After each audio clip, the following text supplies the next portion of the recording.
Hey everybody, welcome to Michigan Out of Doors. I'm Jenny Olson, and this week we've got a brand new show for you. I'm still out in the turkey woods trying to fill my tag before the early season is over, but in the meantime, last Saturday I took a break from turkey hunting to hit the Detroit River for some walleye action with a tournament that some guys were putting on. It's their first ever tournament that they're hosting. You won't want to miss that story, and Jimmy and Jordan have some other fun stuff for us this week too.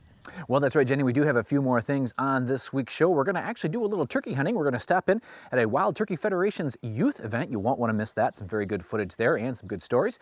We're also going to stop in at a taxidermy competition that just happened a month or so back. You won't want to miss that. Lots of good stuff on this week's show, so you stay tuned. I'm Jimmy Gretzinger. It's time for Michigan Out of Doors. From the first spring rains to the soft summer breeze, dancing on the pine forest floor, the autumn colors catch your eyes. Here come the crystal winter skies. It's Michigan, Michigan out of doors. Someday our children all will see this is their finest legacy, the wonder and the love of Michigan. As the wind comes whispering through the trees, the sweet smell of nature's in the air. From the Great Lakes to the quiet stream, shining like a sportsman's dream, it's the love of Michigan we all share. Michigan Out of Doors is presented by Country Smokehouse, offering a variety of meat products. Country Smokehouse is located 3 miles south of I-69 on M53, just south of Imlay City. Country Smokehouse is a meat processor, a butcher, and a destination for sportsmen. By Meijer, a destination for hunting, fishing, and camping. From bug spray and tents to GPS and gas, Meijer has nearly everything you need to take on nature and get you there. Meijer. By Greenstone Farm Credit Services, making recreational land ownership possible across Michigan and northeast Wisconsin. Begin your land financing journey at one of Greenstone's 37 locations or visit greenstonefcs.com. We all have one. That perfect spot, a special place we go to smooth out the ripples of the day. Our perfect spot is calling. Our perfect spot is Pure Michigan. Your trip begins at michigan.org.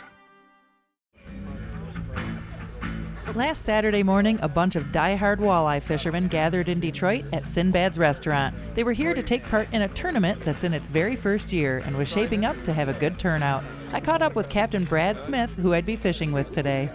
Morning, Brad. Morning, Jenny. How's it going? Good, how are you? Not bad, not bad. Nice brisk morning here in April. Is it morning? It's almost morning. About 3 more cups of coffee and we're ready to go. Yeah, so tell me what's going on. Well, this is Detroit's first annual Walleye Fest here hosted at Sinbad's. We're looking to create a real nice festival atmosphere to celebrate Detroit and all the opportunities we have here for the walleye fishing in the spring. So we're going to... boats do you think are in this? I think we're going to have about 20 boats total. We had limited it to 150 entries this year to get it started. So we'll see how it goes. It's going to be a fun time either way, and we're going to try to raise some fish for gleaners and just give back to the community too. So. Joining Brad today was Pastor Larry Jennings from Traverse City and Jeff Hess and Archie McIntyre, both from Ray, Michigan. All of the tournament participants waded in the river for the tugboat whistle to start the day. There we go. And around 6:15, we're going to blow the tugboat horn, and everybody's going to get fishing. So. Brad started fishing professionally 7 years ago when he got his captain's license and has been guiding full-time for 2 years now. Well, I decided on Detroit Outdoor Adventures because I've been all over the state, all over the country fishing, and I keep coming back to my home waters just realizing that this is some of the most spectacular musky walleye bass fishing you could ever imagine. We have a sturgeon population that's unrivaled. I mean, it's just really some of the best freshwater fishing in the world. We can catch almost any trophy species of fish within 4 hours of wherever you live in the state of Michigan. Well, speaking of trophy fish, Jeff connected with the first fish of the day out here, and judging by the bend in the rod, this was going to be a good one. Come on, baby! That's what I'm talking about. All right, buddy. Come on, baby! Oh, no, nice fish. All right, somebody deal with that. I got it. This morning we started out, we took off, headed down river, headed down south of Fighting Island, got to a spot on Fighting Island Channel that I've had a lot of success before, and within 5 minutes it was amazing. It was just, it was a special time to tell them, hey, get ready, and then all of a sudden, bam, here we go. We got a nice, 7.5 pound fish on the line. And then the moon set and the bite really stopped and made it tough for the next few hours. We grounded out. We weren't going to give up on that spot. We were going to live or die on that spot, and that's how we rolled. We were marking some big fish on the bottom of the river, and Archie hooked up with one, but it ended up being one of the smaller male walleye that was down there with those big spawning females. Both Archie and Jeff are longtime clients of Brad's, and what started out as a business relationship has turned into a great friendship over the years, and that's one of Brad's favorite parts of the charter boat business.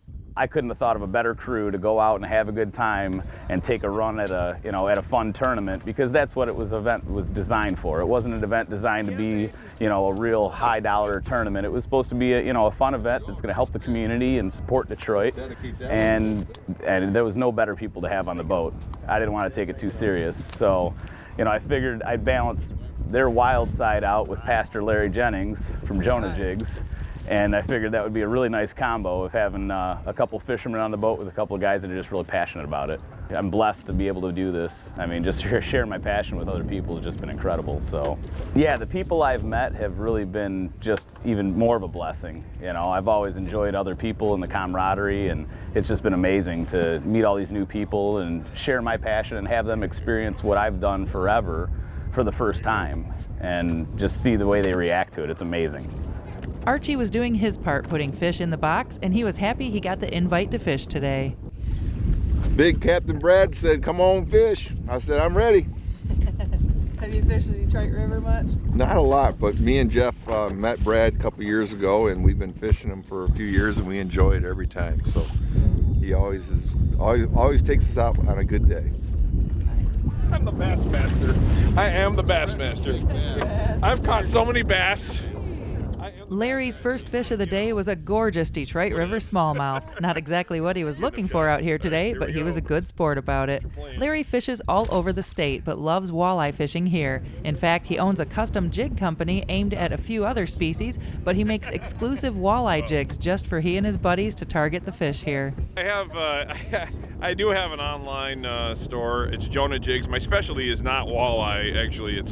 I'm more the salmon vertical, I'm into salmon jigging and lake trout, whitefish, that kind of thing. And so I do sell those on my website, and I just couldn't get what I wanted, so I started making my own stuff, and it worked pretty good. So, but I come down here, I do some walleye jigs for some of the captains down here, a few of the captains. So but those are not on my website, but we've been using these, and it's a lot of fun. I do them for Brad, and again, there's some other captains that I do them for as well. So a lot of custom work on the walleye jigs. So, but yeah, so it's just a hobby. It's kind of a small micro business. It's not my full-time gig. So the tournament ended at 1 p.m. and with time ticking away, Brad had a game plan to end the day. So we're going to head out to a little deeper water, see if we can't just put a couple more fish in the box, upgrade our little tiny one, and then if we have time, make a couple more passes through that shallow spot again. And Brad's plan paid off nicely on the first pass. yes, Yeah. yeah, baby. Woohoo! Now we're fishing. That's right. Man, you hit that. Oh yeah! What a beautiful fish. There you go. Good job, Thanks. Larry. On the board. Woohoo! All right, cool. Have you heard anything? Have you been in touch with anyone else? We're kind of out here by ourselves. Yeah, we managed to find a nice spot out of the way. I typically try to avoid the big packs of people unless that's the only spot we can fish. I got an update from a couple other charter captains on the lake that did pretty well this morning, but same scenario. Right around 7:30 when that moon went down, the fish just really shut down. So I'm sure it's been a pretty tough bite for everybody this afternoon, and we'll see what happens back at the weigh-in. Well, once we got back to the dock here, we started taking care of all our fish, processing them up. We're going to head back into the restaurant. They're going to do a nice banquet dinner with the walleye and some chicken and sides for us. Everybody will get to, enjoy a meal together, which is always, the end game. You start out, you go out, you work hard, you get the fish, you come back, you take care of them, and then you get to eat them. It's the whole cycle. It's really what makes walleye fishing special. It's not just a trophy catch and release thing. It's the whole cycle of, harvesting the game. So we're going to go in there and have a nice meal, and then all the rest of the fish we have is going to get donated to Gleaners. Gleaners is a community food bank in Detroit. The staff at Sinbad's put on a delicious lunch for the fishermen here. After lunch, it was time to hand out awards. Fourth place went to Archie's brother Angus of Team Drinking Fountain with a total 5-fish weight of 18.2 pounds. Next up, the Limitless Charters team took third place with a total weight of 21.7 pounds. And our Detroit Outdoor Adventures team took second place with 23.2 pounds. Rounding out first place was Mike Demansky's team with a whopping total of 25.1 pounds. Special thanks to Brad Smith and the guys for showing us a great day of fishing right here in Michigan's Out of Doors. Hi, I'm Jordan Brown, and for our next segment on this week's show, I was in the Ionia County area covering an annual event designed to get more kids into the turkey woods.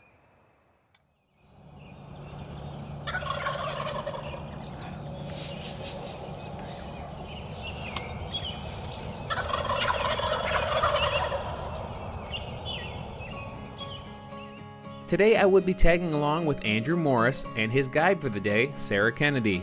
Andrew was taking part in an annual event put on by the Flat River branch of the National Wild Turkey Federation. The plan today was to hunt for a few hours and then head back to the clubhouse to see how some of the other hunters had done.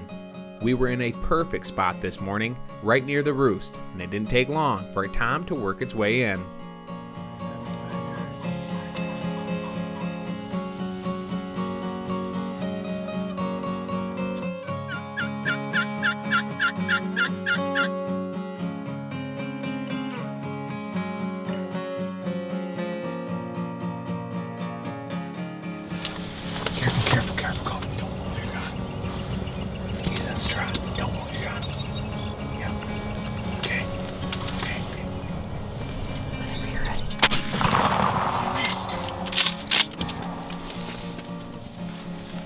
Shoot him again, shoot again.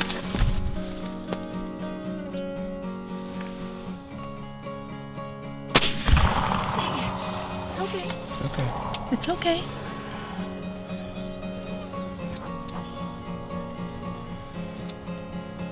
It's okay, Daryl. You tried. It's okay. You're okay. Well, as every seasoned turkey hunter knows, sometimes things just don't work out. Andrew was forced to take a tough shot at this longbeard, headed out of range, and just couldn't quite get it done. Regardless, it was a beautiful morning to be in the turkey woods. So this morning we got out here, set up the blind, and we got pretty close to them. I'd say they're about 60 yards up in the roost, gobbling really well. They happened to fly down in the woods instead of the field.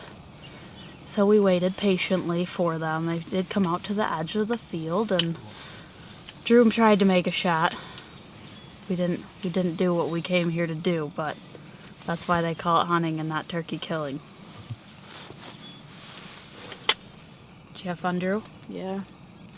Still fun to watch them up in the tree, right? Yeah. Even though we didn't notch a tag, it was still a fun morning in the blind. And with some seasons still left, I'm betting that Andrew finds a way to fill his tag. After packing up, it was time to head back to the clubhouse to see how some of the other hunters had done. My name is Mike Kennedy, and I'm with the Flat River chapter of the National Wild Turkey Federation. This year we're holding our 8th annual youth turkey hunt, spring turkey hunt. We've done this program, like I say, for 6 years. We try to get out young people and introduce them to the sport of turkey hunting. We've got 34 young boys and girls hunting with us today, and we've had really good success. Usually about a third of them get opportunities at shooting at turkeys or fortunately harvesting one. We walked over, sat under a tree, set up our decoys, and we had to move because there was a big tree in the way. So we moved over to another tree, and we started calling him in. He ran over the ridge and had my gun on him, and he came by the Jake and started hitting it, and then I put my gun on him, the red dot on its neck, and pulled the trigger. But it was kind of a hard shot because there's a tree like limb above his head, and then I had to shoot a little under it, and got in there about a foot and I got him. So we saw it in the tree like fanning out, and then it came down. We started doing some calls, and it came in. And when it came in, it was on the Jake, like nudging it and like hitting it. And then it came walking over, and I was trying to get my sights lined up. And then he made like a little, my guide made a little squeak, and it poked its head up, and I shot it right when it poked its head up. And we shot the bird. We didn't think we did because it just ran off and everything got spooked. We tried calling other ones in for a while, but nothing really happened. So we started walking around, and so we walked around, and actually I saw something. It was a very funny log in the swamp on the side. So I go to take a closer look, and it's a turkey, a dead turkey. So we look at it, it's all warm, and it looks like it was running in a direction that which, the other turkey was running in. And there was still blood gushing, so it was my turkey. The National Wild Turkey Federation has a youth program called JAKES. It's Juniors Acquiring Knowledge, Ethic, and Sportsmanship. We're trying to get more people involved in the outdoor sports, so our chapter thought it was a natural lead to actually take them out on a hunt and pair them up with an able-bodied guide that's very experienced about turkey hunting and have them actually enjoy a hunt. The Turkey Federation also is starting a new program, Save the Habitat, Save the Hunt. And what we're trying to do is get more youth involved in the sport. We found that over the years, taking kids on a turkey hunt is probably one of the greatest way to introduce them to the outdoors. It's very interactive. We have birds gobbling. They hear the birds.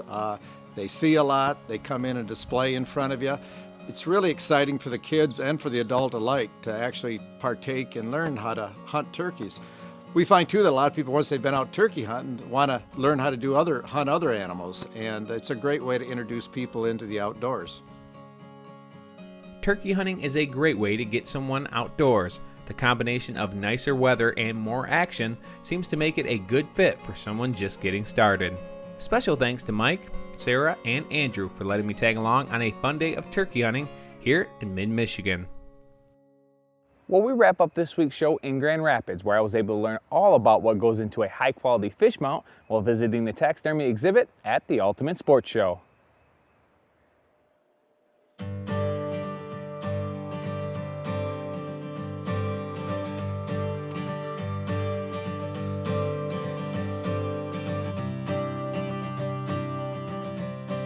We're at Grand Rapids, Michigan Taxidermy Association annual convention. This year we have roughly about 200 members out of the 1,500 licensed taxidermists in Michigan. We have here at the show this year, we have roughly 237 mounts. Everything from fish, birds, mammals, game heads. We have some wildlife art on display, along with some wood carving and some fish carving. In addition to educating the general public, the Michigan Taxidermist Association also helps get more people into the sport by offering several different levels to compete in. Well, one of the things we do, we have different levels. And for a young person, we have the opportunity that they could actually be mentored by a taxidermist and enter our competition with a mount that they do, or even if it's a mentor or parent-child, they work on it together. So they can enter that and have that opportunity to get started. And one of the neat things is that we allow them to, we offer them to move up, so they can move up into the novice division on their own and see how they get judged and how their mounts do. From there they can go up into the professional division. They don't have to be a professional, so to speak, or have a business. We've got some people that move up from the professional division when they feel they're ready to get judged a little bit tougher even, and they move up into the Masters division. Once you're in the Masters division and you think you've got that conquered, which never happens, then you have the opportunity to go into our Masters of Masters. After you win your Award of Excellence, you have to achieve a certain amount of points to get that credibility. in the Masters of Masters, those taxidermists have to make every single part but the glass eyes. So they have to make the form, the mannequin, they have to do everything themselves. They can't purchase anything. Taxidermy is truly an art form, with one of the more difficult aspects of the sport being fish taxidermy. Today I was able to sit down with a fish expert and learn exactly what to look for in a good mount. You know, in the world of taxidermy, I think one of the most difficult aspects of the disciplines of taxidermy is fish taxidermy. There's no hair, there's no fur, there's no feathers, there's nothing to hide. So when a taxidermist sets forward to try to make sure that they achieve the essence of that fish, the important thing that they need to look at is the anatomy of that fish. That's first and foremost. So whether it's a commercial mount, I think one of the important things that a client or a customer or fisherman needs to look for is the anatomical features. There's a lot of bought mannequins out there, but competition taxidermists generally carve their own bodies, especially here at this type of level show at the Michigan Association show. This is a brown trout right here, and one of the important aspects of this fish that makes it so dynamic and beautiful is not just the paint job and not just the beautiful paint work here, but the lines and the flow and the shape. As a judge, one of the things that I look for is I'm looking for anatomical features that are correct, but I'm also looking for the movement in the body, something that depicts the fish in a very natural way. So when we're looking at a fish, when we're judging it, there's a few things that we want to talk about. First is one, when a fish is dead, obviously, that's when it ends up at the taxidermist shop. So anytime something dies, dehydration takes place and the muscle structure will start to shrink. What a taxidermist that's very skilled in their art needs to do is put live features back in. So for an example, when a fish dies, this little area right in between the dorsal fin and the back will shrink and it'll end up creating an angle. So this has a nice natural flow as well as the adipose fin. The other thing that this competitor has done is they've put the accentuation on the movement of the fins. So when a fish is swimming straight or it's in an inclined position, so it's ascending like this, the fins are going to do different things. So today's taxidermists really have to study not just the color, but they have to study how a fish moves to make it as lifelike as possible. As taxidermy continues to grow, the mounts are becoming more and more impressive. With a wide variety of taxidermists throughout the state, it's important that you make sure you're asking the right questions about your mount and about your taxidermist. In modern taxidermy today, this is not your grandfather's fish mount any longer. The days of, the bent banana looking fish and the fish sticking on the wall is just not today's art form. So you can have creative, beautiful pieces of artwork such as this brown trout right here for your own home. Like anything else in life, cheap isn't good and good isn't cheap. So if your taxidermist isn't charging enough money, one of the things that you want to look at is what they're giving you for your money. You want to make sure that there's two eyes in a fish. That's a very important aspect. You also want to make sure that they're using the best modern practices that they can to preserve your skin, because the last thing you want is a stinky fish in your house. So when you're choosing your taxidermist, make sure that you ask a lot of questions and not just how much does it cost.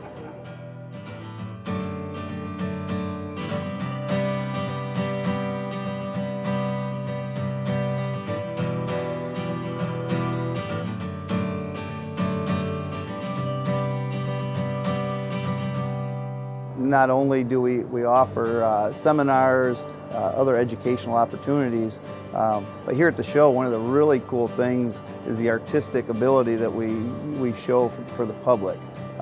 It's not just a straight fish or a deer head hanging on the wall. A lot of artistic ability goes in and all kinds of thought process. And some of the mounts that are put in the show have hundreds of hours put into one mount. So it's not something that most people see or understand as far as the intricate things that go into it, inside the nostrils, inside the ear, every hair, every gland, every feather being in place. It's really important, and that's one of the things that most people don't understand. Well, it was another great year at the Ultimate Sports Show in Grand Rapids, and if you've never seen the taxidermy exhibit, make sure to stop by and check it out next year. Thanks for joining us this week for Michigan Out of Doors. Make sure you check us out online when you get a chance. You can do it a couple of different ways on our website at michiganoutofdoorstv.com, where you can check out the history of the show or some older episodes or this week's show over again. Or you can visit us on our Facebook page at Michigan Out of Doors TV. We've got a lot of fun in store for you here this spring on Michigan Out of Doors. Well, we will have a lot of good things on Michigan Out of Doors over the next few weeks. Of course, we'll be doing a little bit more turkey hunting. The spring fishing is just picking up. Of course, the trout opener is this weekend. Good luck to all of you that will be hitting the rivers. It's a great time of the year to be a sportsman here in the state of Michigan. Make sure you get out and enjoy it. And if we don't see you in the woods or on the water, hopefully we'll see you right back here next week on your PBS station. Michigan Out of Doors is presented by the Michigan chapters of Safari Club International. For over 40 years, SCI has been protecting hunters' rights and promoting wildlife conservation here in Michigan and around the world. SCI chapter locations can be found on the web at firstformichigan.org. By Vanguard, a global manufacturer based in Michigan featuring rifle scopes, binoculars, and spotting scopes with lifetime warranties. Vanguard supplies sporting optics and accessories for the outdoor enthusiast online at vanguardworld.com. By Pictured Rocks Boat Cruises of Munising, exploring Lake Superior's Pictured Rocks National Lakeshore with its sandstone cliffs, caves, waterfalls, and lighthouses. Pictured Rocks Boat Cruises on the web at picturedrocks.com. Closed captioning is provided by Marvo Mineral, makers of Lucky Buck, deer management products including minerals to supplement deer diets year-round to improve health and antler growth. When I wander far away, a dream stays with me night and day. It's the road that leads to my home state. I am a Michigan man. Changing seasons paint the scene like rainbow trout in a hidden stream. The white-tailed deer in the tall pine trees. I am a Michigan man.